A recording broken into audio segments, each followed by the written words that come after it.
que pasen un segundito. Alex, Iván, nuestra hermana Yesenia Saavedra y también Anaí. ¿Están por aquí los tres? Sí, pueden pasar, por favor, rápidamente.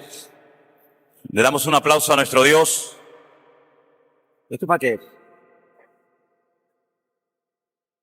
Bueno, hermanos queridos, ustedes en esta mañana dieron un paso. La gente dice un paso de fe. Sí, el bautismo no es un paso de fe. El bautismo es un paso de obediencia. La fe es otra cosa. Lo que hay que ser es obediente para poner en práctica el mandamiento de la palabra del Señor. Este certificado es simplemente un recuerdo de este día tan importante en nuestras vidas, ¿no? No es simplemente es eso, ¿no? Un certificado que el Centro Evangélico de la Nueva le da a ustedes para que recuerden que en este día el Señor les permitió poner en práctica un mandamiento de la palabra del Señor y ustedes se comprometen públicamente delante de Dios y de todos los testigos que estuvimos mañana aquí en la vecina, que por cierto no es más que yo después de vender un trabajo, aunque bueno, ya estamos amados, pero lo digo por ustedes, ¿no? Así es que les felicitamos y dice en este diploma que te bautizaste cumpliendo el mandato de nuestro Señor Jesucristo de ir a todas las naciones haciendo discípulos, bautizándolos en el nombre del Padre, del Hijo y del Espíritu Santo. Así que el Señor les bendiga. Les entregamos con todo cariño este diploma que están de ustedes. Bendiciones, que se van. ¿Es ahí?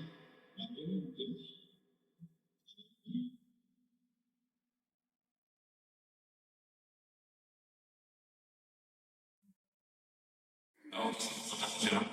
Ok, pues.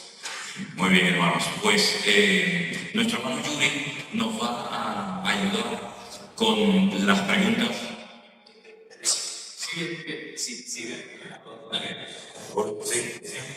Se oye mejor aquí, pero bueno. Nuestro hermano Yuri ha recibido en un papelito las preguntas que ustedes han hecho y a mí me gustaría que prestaran mucha atención porque se aprende mucho con estas preguntas y con las respuestas. Yo siempre digo, yo no tengo la respuesta a todas las preguntas que la gente me hace. De hecho, yo he tenido que aprender a decir, no lo sé, yo no sé todo, ni mucho menos, estoy aprendiendo. Como dijo alguien, solamente sé que no sé nada, ¿verdad? Y si la respuesta está en la Biblia, creo que mi deber, creo que mi obligación es saberla y responderla. Pero si ustedes me hacen alguna pregunta cuya respuesta no está en la Biblia, pues podré dar mi opinión personal, pero no deja de ser una opinión personal como la de cualquier otra persona, ¿no? Así que espero que las preguntas sean con una connotación bíblica y no preguntas que le voy a tener que responder no lo sé si la respuesta no está en la palabra. ¿De acuerdo, hermanos? Así que prestemos atención. ¿Cuál es la primera pregunta, hermanos? ¿Podría explicar sobre la ciudad de 100 monumentos que usan los Illuminati y cómo se puede identificar el movimiento Illuminati influenciando la Iglesia? Mire, yo no he venido aquí a hablar de los Illuminati, yo he venido aquí a hablar de Jesucristo y de su palabra. Si usted tiene interés en los Illuminati, se mete en Google y aprende todo lo que quiera.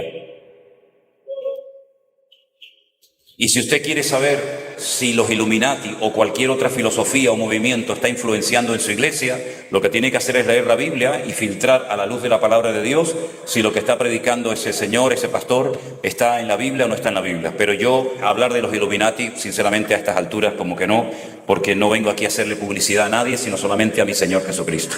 Lo siento. ¿Okay? Pastor, ¿podría explicarme por qué Pablo dice que el Mesías es las primicias?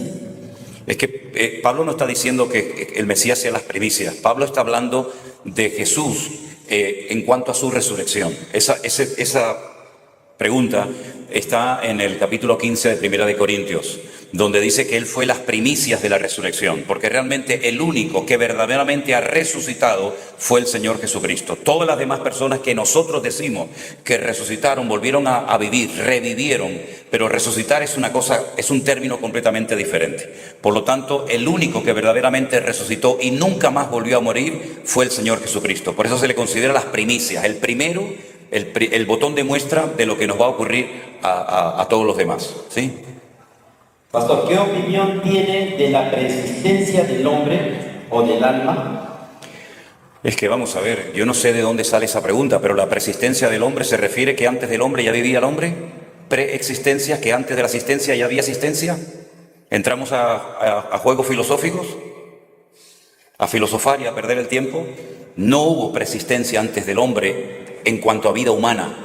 El primer ser humano, según la palabra de Dios, fue Adán. Ya sé que por ahí algunos han predicado de que hay una existencia preadámica, que hubieron hombres antes de Adán y Eva, pero sinceramente no sé de dónde sacan eso, porque eso no está en la Biblia.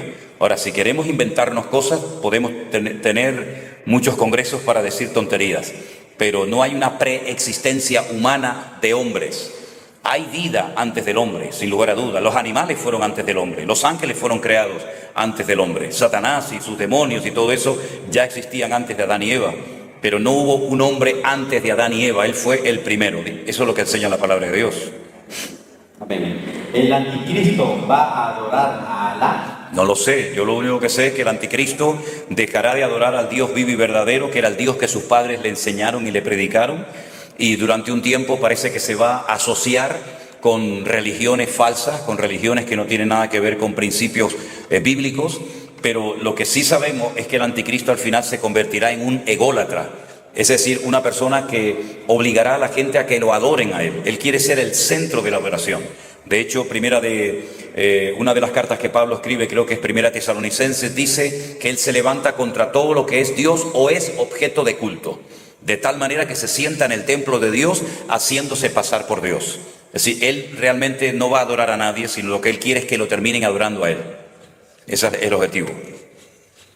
Amén. Teniendo en cuenta 2 de Pedro, capítulo 3, versículo 9, y también la ignorancia de la Biblia, ¿qué significa que Cristo viene pronto? Paola de Costa Rica. Pues significa que Cristo viene pronto. Si la Biblia dice que Cristo quiere, ¿segunda de Pedro qué? Segunda de Pedro 3:9. Segunda de Pedro 3, capítulo 9. Capítulo 3, versículo 3:9. El Señor no retarda su promesa, según algunos la tienen por tardanza, sino que es paciente para con todos, no deseando que ninguno perezca, sino que todos procedan al arrepentimiento. Bueno, el Señor viene pronto, pero lo que para nosotros puede resultar un tiempo demasiado largo, para el Señor no es nada. Prueba de ello es que Él mismo dice, en cuanto a su existencia, que para Él un día es como si fueran 1000 años. Y 1000 años como si fueran un día. El Señor es un Dios atemporal, no lo limita ni el espacio ni el tiempo. Por lo tanto, cuando Él dice que viene pronto, habla desde el punto de vista de Dios, no desde el punto de vista de nosotros. ¿Sí? ¿Cuál es el contexto y a qué se refieren las Escrituras cuando dice en Mateo 24, versículo 29? Mas hay de las que están encintas en aquellos días. Orad pues que vuestra vida no sea en invierno ni en día de reposo. Bueno, Mateo 24 es la respuesta a una pregunta que los discípulos le hicieron al maestro cuando él les dice que el templo va a ser destruido, que no quedaría piedra sobre piedra. Y entonces los discípulos se quedan sorprendidos, muy impactados por la respuesta por lo que el Señor les acaba de decir. Y entonces Él menciona precisamente a las mujeres que en el tiempo de la persecución se encuentren embarazadas, y por sentido común, cuando una mujer está embarazada, probablemente a punto de dar a luz, pues imagínense ustedes, se tiene que salir corriendo, huyendo de un lugar para otro, ¿no? Por eso dice, ay de las que estén encintas en aquellos días, porque correr con ese barrigón y a punto de parir, pues tiene que ser terrible, ¿no? Entonces, si usted está embarazada, no tenga miedo, el Señor la va a cuidar y la va a proteger, pero en países donde hay persecución, pues hay que tener mucho cuidado, ¿no? Porque lógicamente una mujer embarazada es mucho más vulnerable que una persona que está sola y puede correr y buscarse la vida de alguna manera, ¿verdad? En mi entendimiento, la comunión con Dios la realizo orando, y Él me contesta por medio de la palabra. ¿Existe otra forma de comunicación con el Padre? La Biblia dice que al Padre se llega a través de Jesús. Otra cosa es cómo el Señor te responda, pero el único camino y el único nombre bajo el cielo dado a los hombres a través del cual podemos ser salvos es a través del Señor Jesucristo. La forma de comunicarnos con Dios es a través de su Hijo, ¿verdad? Todo lo que pidierais al Padre en mi nombre, yo lo haré para que el Padre sea glorificado en el Hijo. Ahora, el Padre te puede responder de muchas formas diferentes. Todas y cada una de ellas tienen que coincidir con lo que dice la palabra de Dios, con la Escritura. Pero el único medio de tener comunión con Dios es a través de Jesús, por supuesto. Dios le bendiga, pastor. Pregunta. Si yo soy bautizado en la iglesia, pero no soy pastor, ¿puedo yo bautizar a algún hermano nuevo que ha declarado que al Señor, pero no quiere estar en la iglesia? pero yo asisto. Espera, léemela otra vez porque no me estoy enterando de nada, ¿eh? Si yo soy bautizado en la iglesia, Sí. pero no soy pastor, ¿puedo yo bautizar a algún hermano nuevo que ha declarado al Señor? Bueno, si un hermano nuevo ha declarado, ha confesado al Señor Jesucristo como su Señor y Salvador personal, lo lógico es que esté en la iglesia donde esta persona está y que lo bautice el pastor, digo yo. ¿O usted ganó a alguien por la calle y no le lleva a ninguna iglesia? Es decir, esto es un poco extraña la pregunta, ¿no? Ahora, si usted es miembro de una iglesia y fue bautizada por un pastor, esa pregunta en todo caso se la tiene que usted hacer a su pastor. No sé cuál es la costumbre de su congregación, si personas que no son pastores pueden bautizar a otras personas, aunque la Biblia no dice que para bautizar hay que ser pastor. También hay que ser sincero en ese sentido, ¿no? Hubieron personas en la Biblia que no fueron pastores, pero bautizaron a otra gente. Por ejemplo, Felipe fue un diácono de la iglesia y bautizó al etíope eunuco en el desierto. Pero generalmente la norma, lo lógico, lo sentido común es que la gente se convierta en una iglesia y sea bautizada por el pastor. Hay excepciones, pero la excepción no confirma la regla. Mateo 7, versículos 22 y 23. No entiendo cómo estas personas trabajan y hacen señales, pero Dios no los conoce, no los aprueba. ¿Por qué? Porque el versículo, que no lo ha terminado de leer, dice: porque nunca os conocí, hacedores de maldad. Si corta el versículo no lo va a entender, pero si lo lee entero sí lo va a entender. El versículo dice: apartaos de mí, hacedores de maldad, porque nunca os conocí. Una persona puede utilizar el nombre de Cristo, y el nombre de Cristo tiene poder, tiene autoridad, pero no significa que el instrumento o la persona sea correcta en lo que está haciendo. A nosotros no nos da credibilidad lo que hacemos, sino lo que somos. Lamentablemente en el mundo evangélico se le da mucha importancia a lo que uno hace y cómo lo hace, pero realmente lo que le da credibilidad a una persona no es tanto lo que uno hace, sino lo que uno es como persona delante del Señor. El micrófono negro. El negro. Sí, que está haciendo un... Los dos No me lo juntes, no me lo juntes mucho. Ok. Sí, que se escuche tu pregunta en este. En la actualidad existen profetas y se van a levantar otros legítimos. Si usted es miembro de una iglesia que no es la del Centro Evangélico Vida Nueva, esa pregunta se la debería hacer usted a su pastor. Porque hay iglesias que creen que hoy en día hay profetas exactamente igual que como hubieron a lo largo de la historia. Hay otras congregaciones que a lo mejor tienen otra opinión. Si usted es miembro de nuestra congregación, usted tiene que saber ya a estas alturas cuál es nuestra opinión acerca del tema profético. Hay muchas personas hoy en día que se llaman profetas que no son profetas ni son nada. Esa es la pura realidad. Un profeta es un exponente del Evangelio, un profeta es un predicador de la palabra, un profeta no es una persona que se te acerca al oído y te dice lo que tú en el fondo quieres que te diga. Un profeta es una persona que está dispuesto a ir en contra de lo que tú quieres oír, pero te va a decir lo que el Señor quiere que tú sepas y que tú pongas en práctica en tu vida.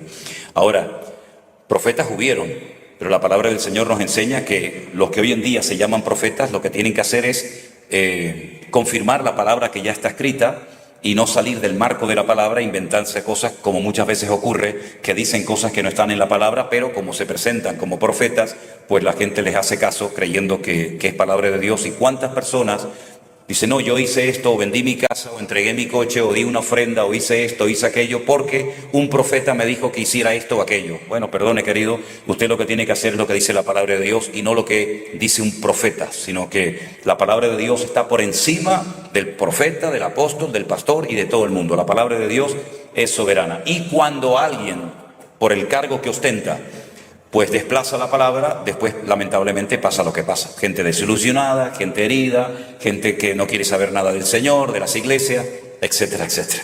¿Sí? Dios le bendiga, hermano Manolo. Igualmente. ¿Me podría explicar dónde tenemos el alma o en qué lugar del cuerpo?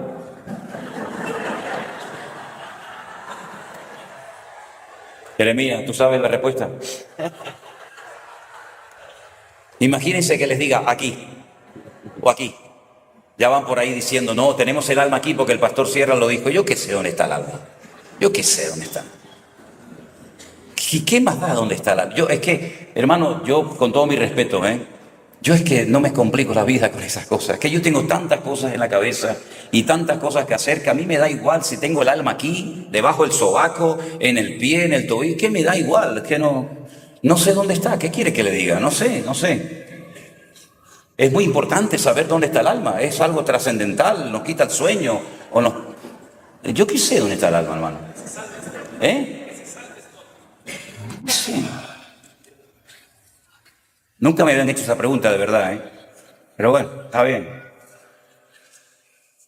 Tampoco está la respuesta en la Biblia. Si tuviera, la tendría que decir, ¿no? Pero es que no lo sé. Yo no sé dónde está el alma, no sé. No tengo ni idea. A ver. ¿Por qué si en las Escrituras se nos habla solo de dos venidas del Mesías? ¿Por qué entonces muchos predican que Jesús viene por su iglesia en los aires y luego o posteriormente viene con su iglesia a la tierra? Esas son dos veces más, y una ya sabemos que vino a dar su vida y la segunda viene a reinar. Bueno, lo que pasa es que está preguntando y respondiendo al mismo tiempo. Me pregunta y ya te la respuesta. Entonces, ¿para qué me está preguntando a mí? O sea, la primera venida del Señor Jesucristo se produjo y sabemos todos los detalles que tenían que darse y ya se han cumplido. Lo que pasa es que la segunda venida de Cristo es más amplia y tiene aspectos más amplios que hay que conocerlos. Claro que el Señor Jesucristo primeramente viene a buscar a su pueblo y después viene con su pueblo, pero es tan bíblico como decir que Cristo viene dos veces. La primera vez viene a buscar a su iglesia y en la segunda ocasión viene con su iglesia. Si usted no cree en eso, lo que está diciendo es que usted cree que la iglesia va a estar en todos los 7 años de la gran tribulación. Entonces eso ya sería otro tema, ¿no? Pero no hay contradicción entre decir que la Biblia habla de dos apariciones visibles del Señor Jesucristo y al mismo tiempo decir que el Señor Jesucristo primeramente viene a buscar a su pueblo y posteriormente viene con su pueblo. No hay ninguna contradicción. Son cosas que se complementan a la verdad general. De acuerdo a 1 Tesalonicenses 4:17, ¿sucederá el arrebatamiento? ¿Y en qué orden estaría sucediendo? Bueno, lo que tiene que ver, o sería bueno que usted escuchara las clases de escatología que yo di días o semanas antes de que empezara la pandemia en el 2020. El Señor nos permitió publicar un libro que se llama Escatología, que ustedes lo pueden adquirir en Amazon, por ejemplo. Y la Biblia nos habla de un arrebatamiento, de una desaparición de la iglesia, de los creyentes, y a lo largo de la historia se han ido levantando pues diferentes opiniones en cuanto a este tema, ¿no? Un sacerdote católico, dicho sea de paso, fue el primero en la historia que dijo que la iglesia no pasaría la gran tribulación o ninguna parte de la gran tribulación.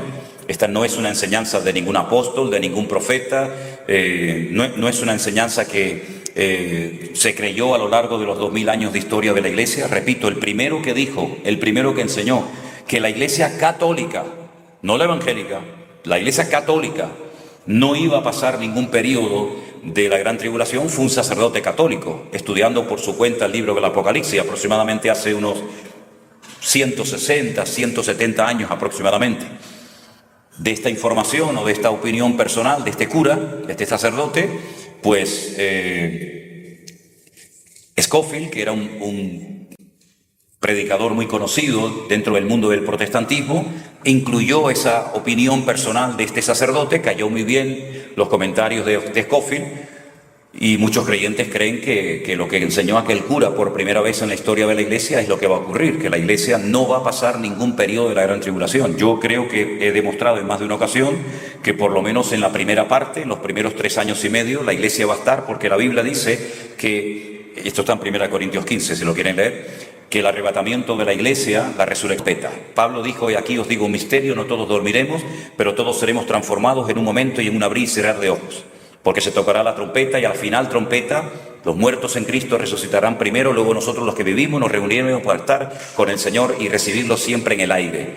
Entonces él habla de la final trompeta. ¿Cuántas trompetas hay en el Apocalipsis? 7. Pero es que antes de las 7 trompetas hay 7 sellos. Y después vienen las 7 trompetas. Y los 3 primeros años de la gran tribulación ocurren los sellos y las trompetas.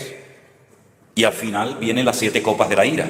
Entonces hay que leer todo el contexto, todo el pasaje bíblico para que usted se dé cuenta, en fin, esto es lo que dice la Biblia y no lo que dicen los hombres, ¿vale?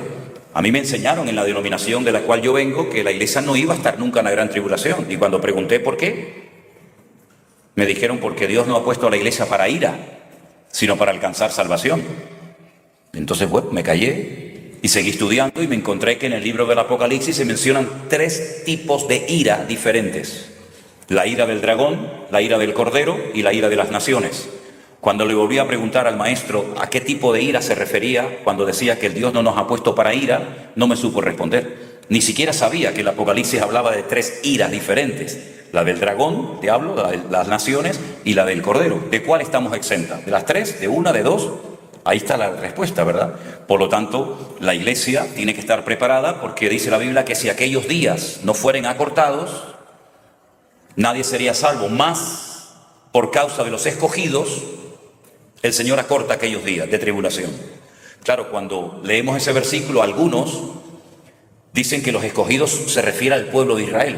Y eso no es verdad. La Biblia dice, vosotros que antes no erais pueblo, ahora sois pueblo, real sacerdocio, nación santa, pueblo adquirido por Dios, para que anunciéis las virtudes de aquel que os llamó de las tinieblas a su luz admirable. Entonces, ¿somos o no somos escogidos? Cuando nos interesa somos y cuando no nos interesa no somos. Entonces no podemos jugar con 2 barajas, no podemos tener una regla de metros y otra en pulgadas.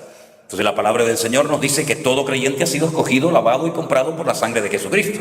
Por lo tanto, usted tiene que quedarse con todo y no con lo que le gusta y desechar lo que no le gusta, no le agrada, ¿no? Por lo tanto, es muy importante ver toda la información y preguntarse, ¿usted está creyendo en cosas que ha leído en la Biblia o que le han repetido en su iglesia y usted ni siquiera las ha comprobado a la luz de la palabra de Dios? Porque incluso conozco pastores que predican cosas que le enseñaron en su seminario o en su escuela bíblica, pero ellos personalmente no han llegado a esa conclusión, sino es la doctrina o la enseñanza de su denominación, pero no lo han comprobado a la luz de la palabra de Dios. Y también les digo algo, también hay pastores que piensan otras cosas, pero no se atreven a decirlas en público por miedo a que los pongan en disciplina sus denominaciones. También hay que decir eso, ¿verdad? Usted explicó en su prédica que a partir del año 483 de la profecía de Daniel entró el tiempo de gracia para los no judíos. Mi pregunta es, entonces en el antiguo tiempo no había gracia. En el Antiguo Testamento no había gracia, en el Antiguo Testamento había ley. La ley llevó a los hijos de Israel en un sistema opresivo durante cientos de años, desde que la recibieron en el monte Sinaí hasta que vino Cristo. La ley, la gracia y la misericordia vino con Cristo. En el Antiguo Testamento no hay gracia. En el Antiguo Testamento es ojo por ojo y diente por diente. El que la hace la paga. No hay gracia. Por lo tanto, la gracia vino con Cristo. En el Antiguo Testamento es ley, ley, ley y nada más que ley. Explica el pasaje bíblico en Efesios 4, del 11 al 16, donde habla de los dones, apóstoles, profetas, etc. ¿Está dirigido también hacia las mujeres? ¿Puede una mujer ejercer el pastoreado? Primeramente, Efesios capítulo 4 no habla de los dones. Solamente hay 2 listas en la Biblia que hablan de los dones. Una se encuentra en 1 Corintios capítulo 12 y la segunda en Romanos capítulo 12. Ahí están los dones. Efesios capítulo 4 habla de los ministerios. Son cosas diferentes. Los dones son una cosa, los ministerios son otra cosa y el fruto del Espíritu es otra cosa, que están en Gálatas 5, 22 y 23. Entonces los ministerios se mencionan en Efesios capítulo 5 como los 5 especialistas, ¿verdad? Que dotan, capacitan a ciertas y determinadas personas para la edificación del cuerpo de Cristo, para que todos lleguemos a la unidad de la fe, a un varón perfecto, a la medida de la estatura de la plenitud de Él, ¿verdad? Entonces, esos 5 ministerios, apóstoles, profetas, evangelistas, pastores y maestros, están para ayudar, para fortalecer a la iglesia y para enseñarle a cada uno cuál es la función a la cual ha sido llamado y a la que no ha sido llamado. Ahora, la segunda pregunta habla de la mujer. ¿Cuál era? ¿Qué dice? Si las mujeres pueden ejercer el apostolado o el pastorado. Pregúntele a su pastor, hermana. A lo mejor si usted en su iglesia está en una iglesia donde creen que la mujer puede ser una apóstola, sería, ¿no? Una apóstola, o pastora, o profeta, o lo que sea, pregúntele a su pastor. Esa persona seguro que no es de nuestra iglesia, porque saben perfectamente cuál es nuestra postura en cuanto al tema. En cuanto a este tema, y si pregunta esto es porque probablemente no sea de nuestra congregación. Pregúntele a su pastor a ver qué le dice. ¿Puede explicar el misterio de la serpiente en el desierto? No es ningún misterio, es una historia. Un misterio es un secreto no revelado. La serpiente en el desierto es un acontecimiento que ocurrió cuando el pueblo de Israel comienza a murmurar, comienza a criticar, y dice la Biblia que serpientes venenosas salen de la arena y comienzan a picar y la gente comienza a caer herida y muerta. Entonces el Señor le dice a Moisés que la única forma de salvarse y de impedir que el veneno mate a más gente del pueblo, que ya iban más o menos por 14.000, si no recuerdo mal, pues le dice, hazte una serpiente de bronce, la clavas en un asta, en una madera, en un palo, y los que miren hacia ella, pues se salvarán.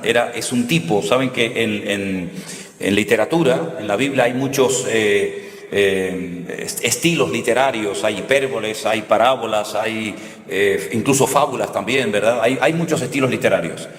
Y un tipo es algo que prefigura algo. Entonces la serpiente en el desierto prefigura la muerte de Cristo cargando todos los pecados de la raza humana. Pero no es un misterio, simplemente una historia de algo que anticipaba lo que iba a ocurrir cuando el Señor Jesucristo muriera en la cruz, que sería maldito, cargaría la maldición de todos nosotros para que nosotros heredásemos bendición. ¿Cómo es que aparecieron las diferentes razas en la tierra? Yo no soy experto en eso, no tengo ni idea. La pregunta no es de dónde salen los negros, esa no es la pregunta. La pregunta es de dónde salen los blancos, porque Adán no era ni blanco ni negro. Quiero decirles esto, Adán era de color de arcilla, era rojizo, porque la palabra Adán viene de la palabra Adamá, que es tierra, y la palabra Adán es una palabra compuesta por Aleph, Dalet, Mensofit, y es el color rojo. Así que la piel de Adán no era ni blanca ni negra, era como de color arcilla, ¿vale? Ahora, el tema de las razas, yo no soy un experto en eso. Yo sé que el ser humano se ha ido adaptando a los distintos climas, a los distintos lugares, pero no soy un experto en tema de razas, así que disculpen, no tengo autoridad para hablar de un tema que no domino, lo siento. Dios le siga dando sabiduría para transmitirla a otros, respetable pastor. Bueno. ¿Cómo puedo yo identificar el don de lenguas, ya que en muchas congregaciones hacen un circo de ese don? Y por lo tanto, ¿cómo puedo saber si es un don de lengua verdadero? Ya que el libro de los Hechos habla de hablar otros idiomas o lengua. Tengo esa gran duda, pastor.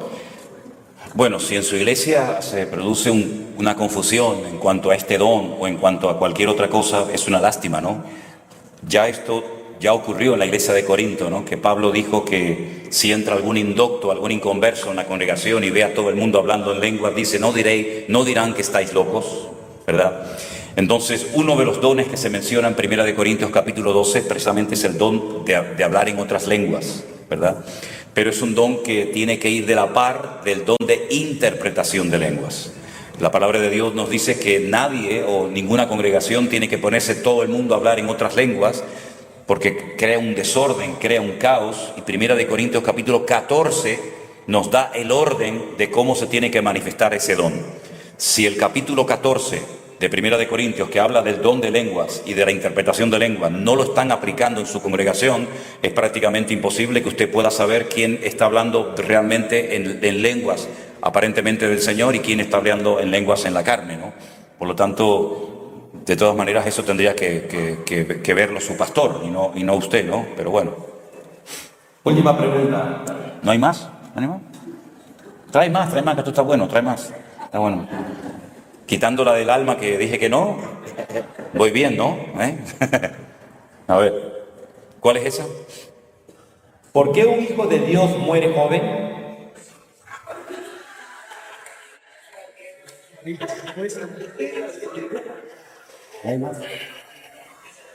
Yo no lo sé, hermano. No lo sé. A mí me ha conmovido mucho el testimonio de la hermana que hablaba de que hace unos meses perdió un hijo.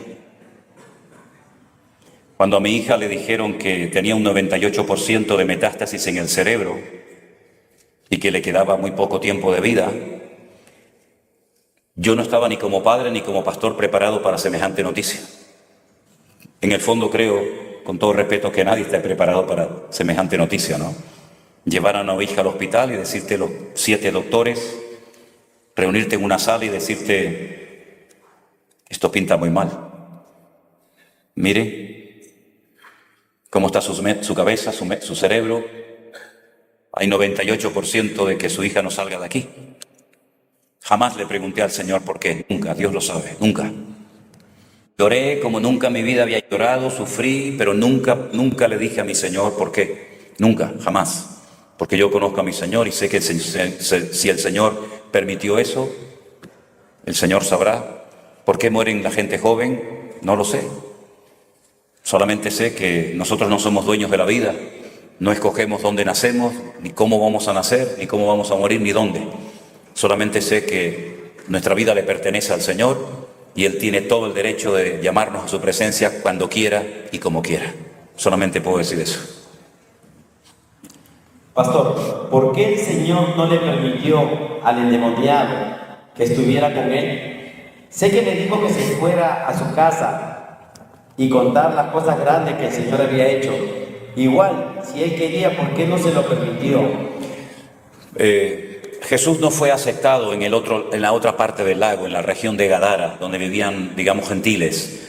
Sabemos que eran gentiles porque criaban cerdos, y los judíos no comen cerdos, por lo tanto es el animal inmundo, porque aparentemente parece limpio porque tiene pezuña hendida, pero no es un rumiante. Y para que se pudieran comer los animales carnívoros, tenían que tener estas dos características, tenían que ser rumiantes y tenían que tener pezuña hendida, y el cerdo cumple solamente una de las dos. Como no le dejaron al Señor predicar la palabra ni hacer acto de presencia en Gadara, el mejor testimonio, el mejor representante en esa región, sin lugar a dudas, era el más conocido de todo el pueblo, que era el endemoniado gadareno. Eso por una parte. Creo que lo iban a oír a él con mucha atención, porque todo el mundo sabía que era un hombre enajenado, un hombre peligroso, un hombre que rompía cadenas, un hombre que vivía desnudo en los sepulcros, y creo que dejó al mejor predicador en Gadara, sin lugar a dudas. Pero en segundo lugar, el gadareno no era judío, por lo tanto, en aquel momento hubiera sido más problemático tener a un discípulo no judío que tener a un judío para poder alcanzar a los judíos, valga la redundancia, ¿no? ¿Cómo explicarle a los jóvenes sobre el aborto? A los jóvenes y a los adultos, a todo el mundo. El aborto es un asesinato. El aborto es cortar una vida. ¿Usted no ha visto nunca cómo se hace un aborto? Vean las imágenes, los diferentes tipos de aborto que existen. Si a usted no se le revuelven las entrañas y no sale llorando después de ver esas imágenes, usted tiene un corazón de piedra. Entonces, para mí los niños, me da igual si tienen 1 año, 2 años, 1 mes o 5 meses, para mí los niños son sagrados. Y la mejor forma de explicártelo es, míralo, métete en internet y vas a ver las imágenes más atroces y horribles de cómo incluso se defienden las criaturas dentro del vientre de su madre cuando intentan, en fin, no voy a decir las palabras porque son muy fuertes, ¿no? Pero pienso que algún día la humanidad entenderá que ese es el peor crimen que se puede hacer contra un ser inocente. Última pregunta, pastor. En la historia del rico y Lázaro, habla de un abismo entre ellos que se podían ver. ¿Puede explicar esto? La historia del rico y Lázaro no es una parábola, como muchos han dicho, sino es una historia real donde el Señor permite, de una forma, digamos, rompiendo la norma, nos muestra un poquito el destino eterno de las personas cuando mueren, ¿verdad? En aquel momento todavía Cristo no había muerto. Cuando el Señor Jesucristo está contando lo que ha sucedido después de la muerte del rico y de Lázaro, que no es el hermano de Marta y María, sino otro Lázaro, ¿verdad? Pues podemos ver lo que ocurría cuando se moría la gente en lo que llamamos Antiguo Testamento, antes de que el Señor Jesucristo produjera aquel traslado, cuando descendió a las partes más profundas de la tierra, ¿no? Por lo tanto, es una historia real, pero ya eso hoy en día no es así, ¿verdad? Porque cuando el Señor Jesucristo murió, ya las cosas cambiaron y se produjo un traslado de lo que se llama el Hades o el Seol, que era el lugar de los muertos, aunque había una separación entre unos y otros, pero el Señor le predicó a los espíritus encarcelados y los trasladó al seno de Abraham, al paraíso, a la presencia del Señor, como quieran llamarlo, ¿no? Por lo tanto, la historia del rico y Lázaro, el énfasis, lo importante es ver que hay una condenación eterna, un fuego real en la eternidad para aquellos que despreciaron el amor de Dios y cerraron la puerta de su corazón al Señor, pero también hay una recompensa eterna maravillosa para aquellas personas que fueron fieles y que creyeron en el Señor y le obedecieron. y aunque fueron muertos por la causa del Señor, el Señor los recompensará de alguna u otra manera. Amén, hermanos. ¿No hay más preguntas? Muy bien, hermanos. Espero que hayan podido aprender algo con estas preguntas, porque no cabe la menor duda de que cuando uno lee la Biblia, cuando uno estudia la palabra de Dios, surgen preguntas, surgen inquietudes, y lo bueno es que ustedes tengan la libertad siempre de preguntar. De hecho, hay mensajes tremendamente interesantes, como por ejemplo Mateo capítulo 24, que nos habla acerca de lo que va a ocurrir en los últimos tiempos, y todo vino a raíz de una pregunta que los discípulos le hicieron al Señor, ¿verdad? Entonces es bueno preguntar, pero siempre tiene que ir a la fuente de verdad, y la fuente de verdad, sin lugar a dudas, es la Biblia, es la palabra de Dios. Si usted quiere conocer las cosas tal y como son, como el Señor las enseñó, hay un manual de 66 libros, escrito por más de 40 personas en diferentes idiomas, en diferentes etapas y continentes de la tierra, que contiene toda la verdad que el Señor quiere que sepamos para nuestras vidas. Así que les animo a que ustedes cada día cultiven y desarrollen el hábito, la buena costumbre de leer y estudiar la palabra de Dios, porque en ella siempre usted va a ser bendecido y sus dudas van a ser siempre disipadas. ¿Cuántos dicen amén? Nos ponemos de pie y le damos un fuerte aplauso a nuestro buen Dios en el día de hoy. Aleluya. Toda la gloria sea para el Señor. Aleluya. Saluda a su hermano un momentito, diga al hermano que Dios le bendiga. Que el Señor fortalezca su vida y que usted siempre pueda ser un cristiano maduro. Amén.